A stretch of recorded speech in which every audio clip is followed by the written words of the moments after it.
Pues más madera, que les va a contar ahora muchas cosas, porque tenemos con nosotros, como cada mes, a Jorge Merino. Jorge, muy buenas. Bueno, Bueno, ¿vienes preparado hoy a contarnos más cosas acerca de la ciencia y la sí, naturaleza? sí, ¿Qué te gusta más, la ciencia o la naturaleza? ambas cosas. ¿Ambas cosas? ¿Una más que otra o no? No, No. Pero vamos a hablar de la naturaleza. Ya nos ha contado en otras ocasiones, pues por ejemplo hemos hablado de setas. sí, ¿Las setas se pueden considerar una planta sin flor? no, No. no, pues que Por son eso. hongos. Por eso te vas a centrar hoy en las plantas sin flor. ¿Por qué te gustan tanto las plantas sin flor? Bueno, ¿O no te gustan tanto? porque en las plantas sin flor, pues las conoce menos gente que las plantas con flor. Porque claro, a nadie se le ocurre tener plantar un helecho a posta en su jardín para adornar porque no da flor nunca. ¿Y a ti te gustan más las flores o las plantas sin flor? Mm, pues las plantas en general, Las plantas porque en general. flores solo son para atraer a los bichos y que las polinicen, pero no sirven para más cosas. Para adornar, que no es poco. Igual que tenemos aquí este adorno, esto no es una planta sin flor, pero de esto verás cientos, ¿no? ¿Te gustan los pinos? Bueno, Solo bueno. Bueno, a ver, las plantas sin flor, cuéntanos, ¿qué nos traes hoy?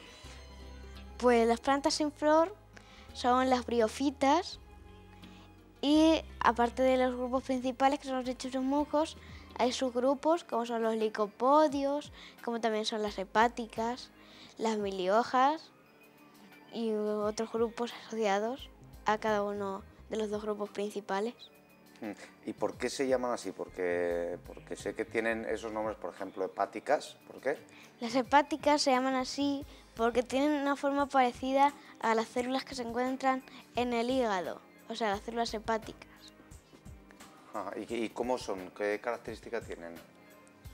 Pues son como musgos, solo que son mucho más grandes y el tallo es más curvo y se prolonga hasta convertirse en una hoja que es como en forma de estrella pero que tiene unos ligeros tubitos y esas características le dan la forma de una célula del hígado a cada hoja. Y ese es de un grupo, del grupo que se parece a los musgos, pero después hay otro grupo, ¿no? Sí, como los licopodios que se asocian a los helechos pero que tienen menos hojas, que normalmente tienen la punta enrollada y que producen mayor número de esporas. ¿Y para qué son las esporas?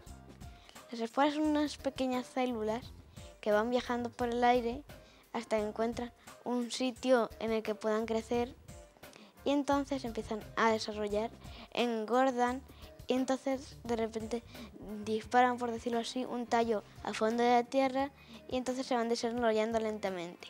En los helechos y en los musgos esto pasa hasta que están completamente erectos, pero sin embargo en los licopodios la punta se mantiene un poco enrollada. ¿Y hay más de licopodios que del otro grupo o al revés? Pues hay más hay más grupos asociados al musgo, porque está, ya he dicho, los licopodios y las hepáticas, pero también hay muchos grupos asociados a los helechos y a los musgos. ¿Sabes más o menos cuántos grupos puede haber, cuántas especies de plantas sin flor puede haber? Pues de grupos habrá unos 50, quizás 60, 30 o 40 a cada, asociados a los helechos y a los musgos. Pero de plantas sin flor, en cuanto a musgos, habrá unas 30.000, 40.000 especies. Y en cuanto a los helechos, habrá unas 10.000 o 20.000. ¿Y cuáles son los más comunes?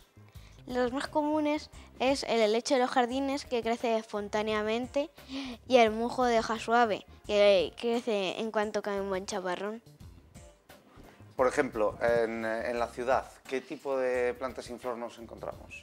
Pues entre los recovecos de las piedras, una ciudad, por mucha contaminación que haya, los musgos son una planta muy resistente y si llueve mucho, pero no se encharca, empiezan a crecer unas cosas como unas cápsulas y de ahí empiezan a salir musgos que se van reproduciendo y van cubriendo metros y kilómetros de muro.